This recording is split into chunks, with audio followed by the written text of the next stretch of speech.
இந்தியை எதிர்க்கவில்லை, இந்தி திணிப்பைத்தான் எதிர்க்கின்றோம். தமிழகத்தில் மொழி என்பது எப்பொழுதுமே இனிப்பாக இருக்க வேண்டும், ஒரு பொழுதும் திணிப்பாக இருக்கக்கூடாது என்பதை ஒரு முறை சட்டமன்றத்தில் கலைஞர் ஐயா தாழ்த்தப்பட்ட மக்கள் கோவிலின் கருவறைக்கு செல்ல முடியவில்லையே என்று பேசிக் கொண்டிருந்த பொழுது எதிர்கட்சி உறுப்பினர் ஒருவர் கேட்டாராம், கோயிலுக்கே போகாத கலைஞர் ஐயாவுக்கு இதை பத்தி என்ன கவலைன்னு. அதற்கு கலைஞர் ஐயா கூறுகிறார், ஏயா கொலை செஞ்சவன் மட்டுமா கோட்டுக்கு போறான், வாதாடுறவனும் கோட்டுக்கு போய்தான ஒண்ணு.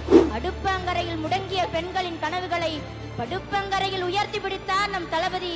அதுதான் நம் புதுமை பெண் திட்டம். கண்ணா, இது வெறும் ட்ரெய்லர் மட்டும்தான், மெயின் பிக்சரை 2.0 தான் நீங்க பார்க்க போறீங்க. ஆமாங்க, தமிழக அளவுல மட்டுமல்ல, இன்டர்நேஷனல் அளவுலயும் ஜெயிக்க போறது நம்முடைய மாணவர்கள் தான். இது வெறும் சொல் அல்ல, இது செயல். பொதிகை மலையில் பிறந்து அகத்தியர் திருவாய் மலர்ந்து அகம்புறமென பிரிந்து இயலுசை நாடகம் என முக்கணியாய் கனிந்து தொல்காப்பியத்தால் நிறைந்து வள்ளுவனோலையில் சிறந்து ஔவையின் வாய்மொழி தவழ்ந்து கம்பனின் கவிதைகளில் மலர்ந்து முச்சங்கத்தால் வளர்ந்து பாரதியின் வரிகளில் மிளர்ந்து பல மொழிகள் பிறக்க தாயாக இருந்து இன்றும் கலங்கரை விளக்கமென நிமிர்ந்து இன்னும் இன்னும் இளமையென திகழ்ந்து கலைஞரின் தமிழால் வளர்ந்து அத்தமிழை வாய்மணக்க பேசி மகிழ்ந்து இதோ உங்கள் முன்னால் இருக்கிறேன் தலை நிமிர்ந்து. அனைவருக்கும் அன்பு வணக்கம். சாதிகளால் சகடுமேடாக, மதங்களால் மண்மேடாக, சடங்கு சம்பிரதாயங்களால் புழுதிமேடாக கிடந்த இந்த தமிழ் சமூகத்தை தன்னுடைய சட்டங்களால் புரட்டி போட்ட ஒரு பூகம்பம், அதுதான் திராவிட மாடலாட்சி. சாதி மத பித்து எனும் சனி தொலைந்தால்தான் சமத்துவம் என்ற ஞாயிறு பிறக்கும் என்ற தாரக மந்திரம்தான் எல்லோருக்கும் எல்லாம்.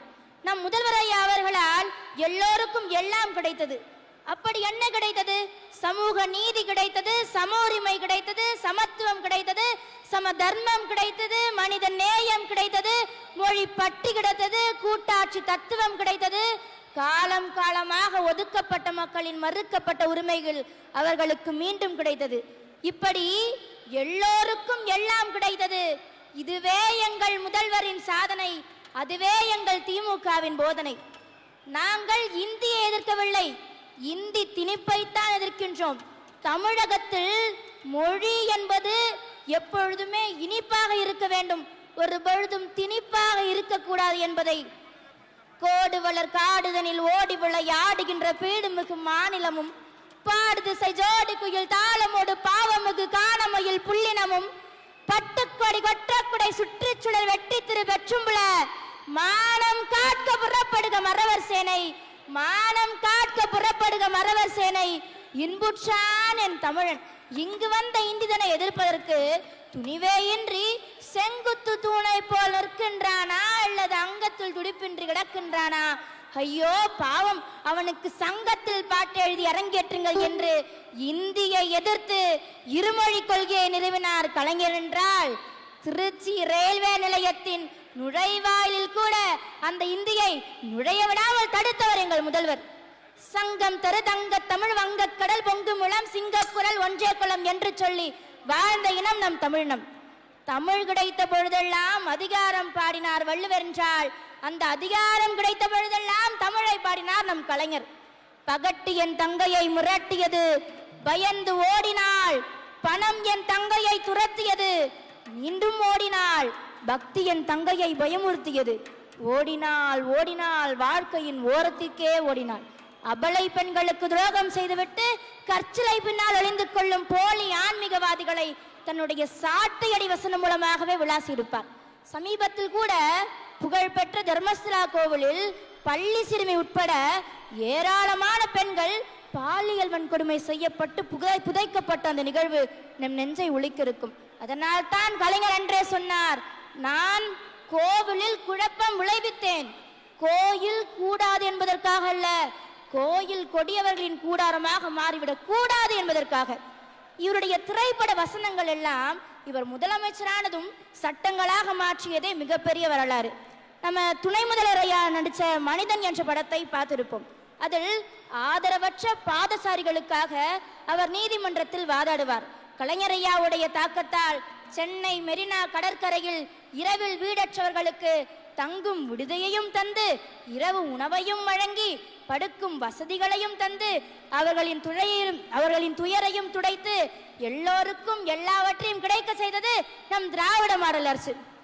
ஈரடியும் நாலடியும் மட்டும் சொல்லவில்லை தமிழின் பெருமையை, கீழடியும் சேர்ந்தே சொல்லுதடா தமிழ் அருண்மையை என்று தமிழரின் வரலாற்றை அடுத்த தலைமுறைகளுக்கு எடுத்துச் செல்ல 18 கோடி ரூபாய் செலவில் உலக தரம் வாய்ந்த கீழடி அருங்காட்சியகம்.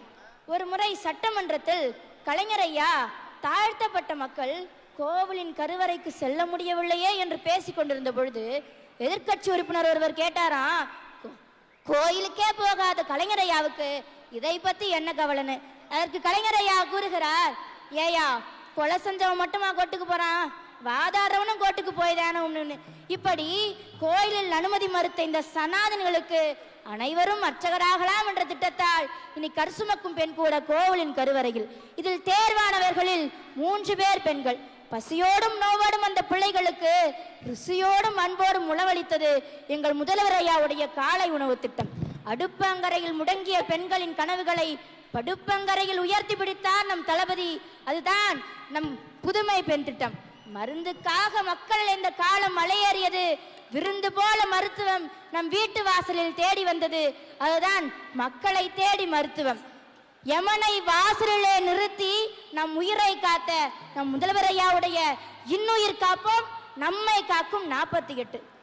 ஆமையை காக்க ஓட்டை படைத்த இறைவன் மனிதனை காக்க ஒரு வீட்டை படைக்கவில்லையே என்ற மனக்குறையே நம் முதல்வருக்கு. எனவே 2030க்குள் குடிசையில்லா தமிழகத்தை உருவாக்க வேண்டும் என்பதற்காக அவர் கொண்டு வந்தார் ஒரு சட்டம். அதுவே கலைஞரின் கனவுள்ள திட்டம். தமிழகத்துல நான் மட்டும் முதல்வர் அல்ல, தமிழகத்துல பிறந்த ஒவ்வொரு இளைஞர்களுமே முதல்வர் தான் என்பதை உணர்த்த அவர் கொண்டு வந்தார் ஒரு சட்டம். அதுவே நான் முதல்வன் திட்டம்.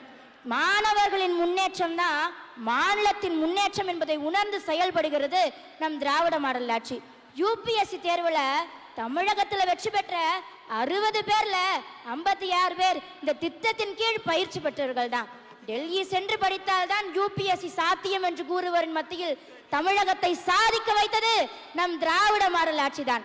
அதனால்தான் ஏரோட்டுபவனின் மகன் ஏரோப்ளைன் ஒட்டுகின்றான், களை பறிப்பவனின் மகன் கலெக்டர் ஆகின்றான்.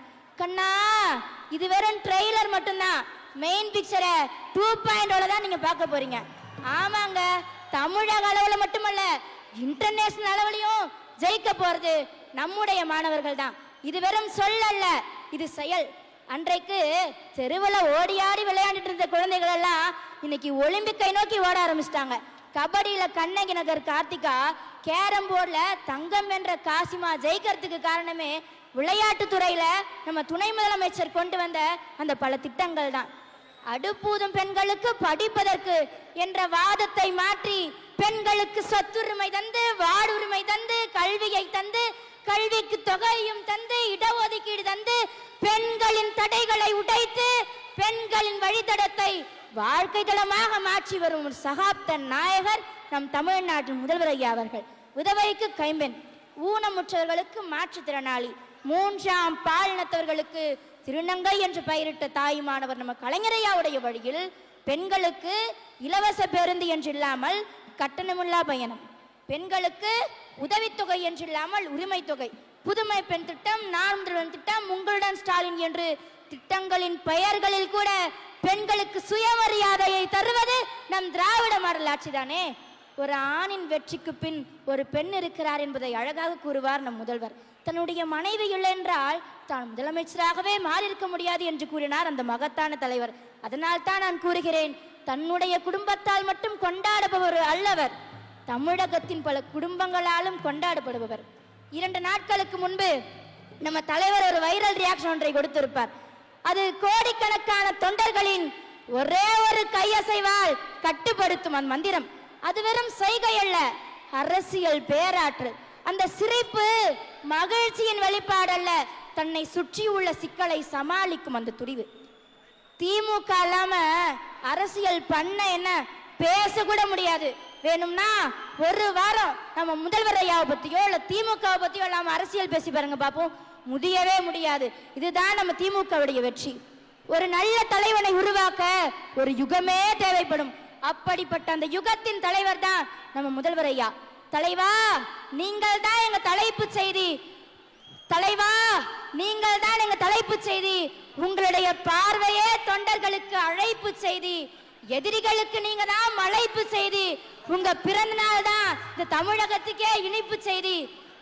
எனவே நம் தமிழ்நாட்டின் முதல்வராகத்தான் இந்த தேர்தலில் நிற்பார். தமிழ்நாட்டின் முதல்வராகத்தான் இந்த தேர்தலில் வெல்வார். முத்துவேல் கருணாநிதி ஸ்டாலின் எனும் நான் என்ற குரல் மீண்டும் எதிரொலிக்கும். நன்றி, வணக்கம்.